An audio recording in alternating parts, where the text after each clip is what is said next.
Y precisamente para profundizar sobre este tema, damos la bienvenida en el estudio de Visión 40 al doctor Tonatiuh Guillén López, quien es presidente del Colegio de la Frontera Norte. Doctor Tonatiuh, muchas gracias y muy buen día.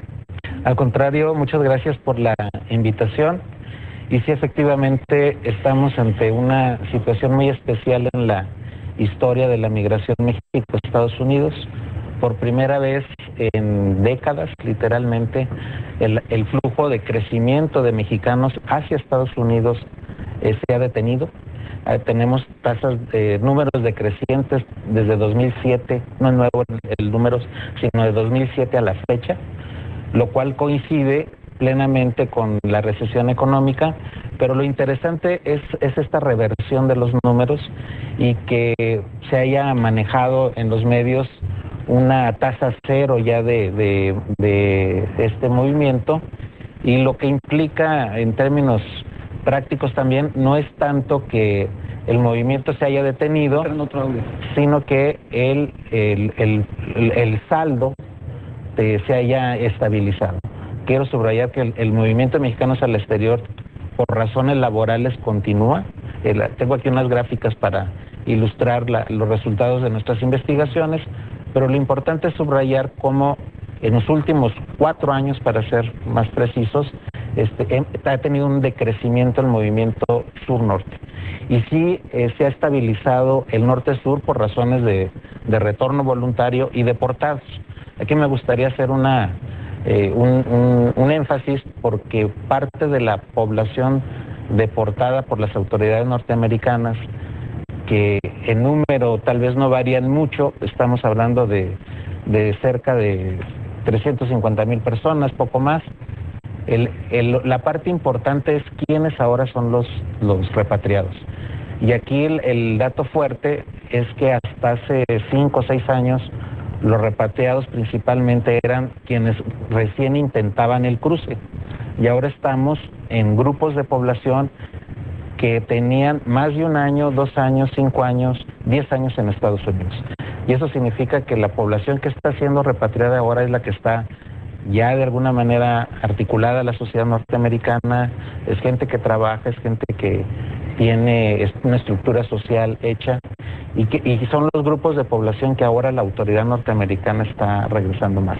Pero a ver, doctor Guillén López, y esto recuerdo que fue pues nota de primera plana. Exacto. En periódicos muy importantes de la Unión Americana hace 2 o 3 semanas, no recuerdo exactamente, pero bueno, dentro de las razones que se daban de este freno de el salto que dan nuestros paisanos al otro lado, era porque las condiciones en México también estaban mejorando, porque había oportunidades de trabajo en su propio país, independientemente de que allá pues se les maltrataba, y también las condiciones económicas por las que atraviesa Estados Unidos, principalmente el sector de la construcción y de servicios, que es donde pues más prestan su mano de obra, ¿no? Hay una nota importante, y es que efectivamente la economía mexicana es mucho mejor, mucho más estable.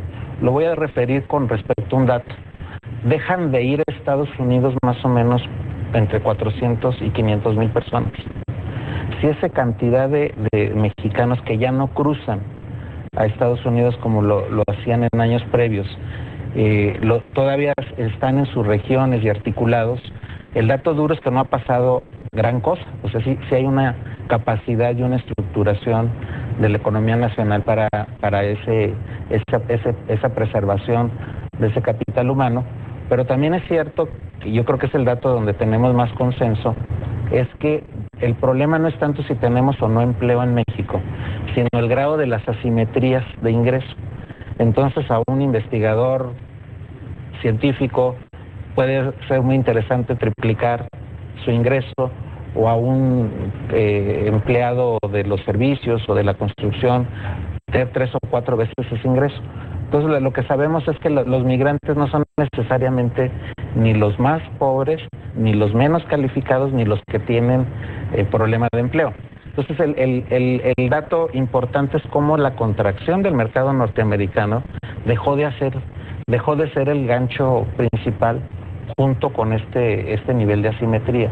En el informe del Pew Hispanic Center, nuestros propios estudios, el consenso mayor sí está en la contracción económica.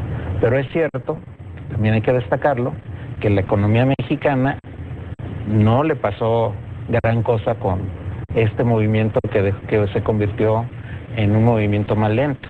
Entonces sí hay que reconocerle esa capacidad de absorción a la estructura económica y social del país. Entonces, la dificultad que imponen las autoridades de migración en los Estados Unidos para que fluyan de manera ilegal pasaría a segundo término. Sí, es lo interesante de este estudio, ¿no? Sí, la medición fundamental está en esa estructura laboral. Sí. La segunda causa es el endurecimiento en general de la frontera. La tercera sí es esto que mencionaba hace un rato, de una política de repatriaciones mucho más agresiva con la población que ya estaba establecida, y que obviamente el costo humano de repatriar a este grupo de población es mucho más fuerte. Los datos que tenemos de COLEF, quiero subrayar que son muy consistentes con ello, y son los datos que maneja el gobierno federal mexicano también en una encuesta que hacemos con 3 secretarías de Estado. Casi durante 20 años hemos levantado encuestas con Gobernación, Relaciones Exteriores y Trabajo. Pues ojalá que esto tuviera un efecto exponencial y nuestros paisanos regresaran, y los que se quieren ir se queden, porque hay mejores condiciones económicas en su propio país. Yo le aprecio mucho al doctor Tonatiuh Guillén López, director del Colegio de la Frontera Norte, el haberse molestado en venir al estudio el día de hoy. Un gusto estar aquí. Muchas gracias. Bueno, ya unos minutos del cierre, la bolsa